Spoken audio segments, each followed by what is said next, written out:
येडगाव धरणाच्या उंब्रजच्या बाजूने या ठिकाणी धरण भरल्यावर संपूर्ण पाणी असतं, परंतु आता सध्या धरणातलं पाणी खूप कमी झालं आहे आणि त्यामुळे या ठिकाणची काळी माती अतिशय चांगली माती आहे आणि ही माती काढली असून ती बहुधा शेतीसाठी वापरलेली असावी। धरणाच्या कडेला ज्या ठिकाणी आता पाणी आटले अशा ठिकाणची वास्तविक माती काढायला शासनाने अधिकृत परवानगी द्यायला हवी। जर अधिकृत परवानगी दिली तर असे काही प्रकार बहुधा होणार नाहीत, त्यामुळे शासनाने या संदर्भामध्ये योग्य दखल घेणं अपेक्षित आहे। आता या ठिकाणी आपण पाहतोय खूप जास्त प्रमाणात माती काढलेली आहे आणि ही ताजी माती काढलेली, म्हणजे रात्री वगैरे ही माती बहुधा काढली असावी।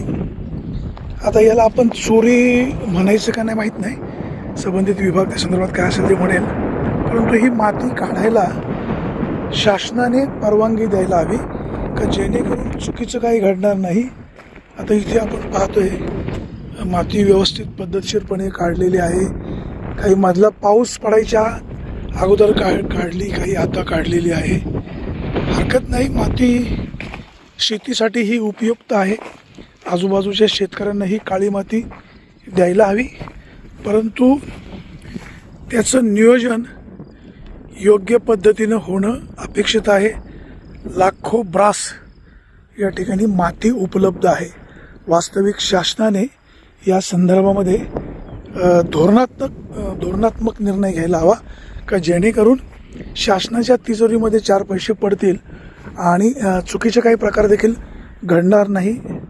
जलसंपदा विभाग त्याचबरोबर सार्वजनिक बांधकाम विभागाचा इकडे संबंध नाही, परंतु एक नक्की आहे, महसूल विभाग यांनी इकडे लक्ष देण्याची गरज आहे। सार्वजनिक बांधकाम खातं या अर्थाने म्हणालो की जे आजूबाजूचे रस्ते आहेत त्या ठिकाणी देखील सार्वजनिक बांधकाम विभागाचा सहभाग जबाबदारी येते। या ठिकाणी मोठं मशीन आणून माती काढलेली आहे।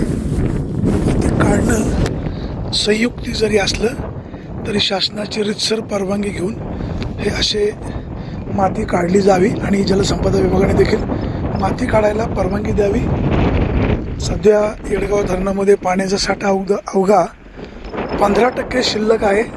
धरण पश्चिम बाजूने पूर्णपणे कोरडं होऊ लागलेलं आहे, त्यामुळे ही माती काढणं अपेक्षित आहे। जर माती काढलं नाही तर धरण भरलेलं दिसतं, परंतु खाली लाखो ब्रास माती या ठिकाणी आहे। शासन उशिरा त्यांना जाग येते, योग्य वेळी जर माती ती काढली तर निश्चित शेतकऱ्यांबरोबर शासनाचा देखील फायदा होईल, परंतु शासनाचा कारभार म्हणजे लालफितीचा आहे, आंधळं दळतं आणि कुत्रं पीठ खातं असाच प्रकार काहीचा आहे। हा येडगाव धरणाच्या उंब्रज बाजूच्या हद्दीतील सगळा प्रकार आहे।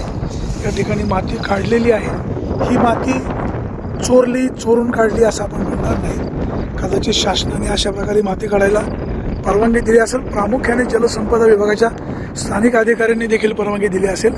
जे काय असेल नसेल ते माहीत नाही, परंतु शासनाने माती काढायला अधिकृतपणे परवानगी देणं अपेक्षित आहे।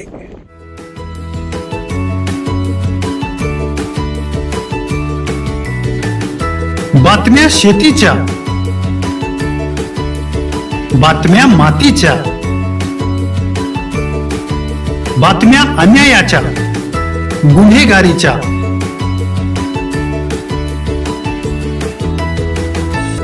राजकारणाच्या आणि समाजकारणाच्या, शोषणाविरुद्ध बुलंद आवाज, जनसामान्यांच्या हुंकाराची गाज, सत्कार्याला प्रोत्साहन,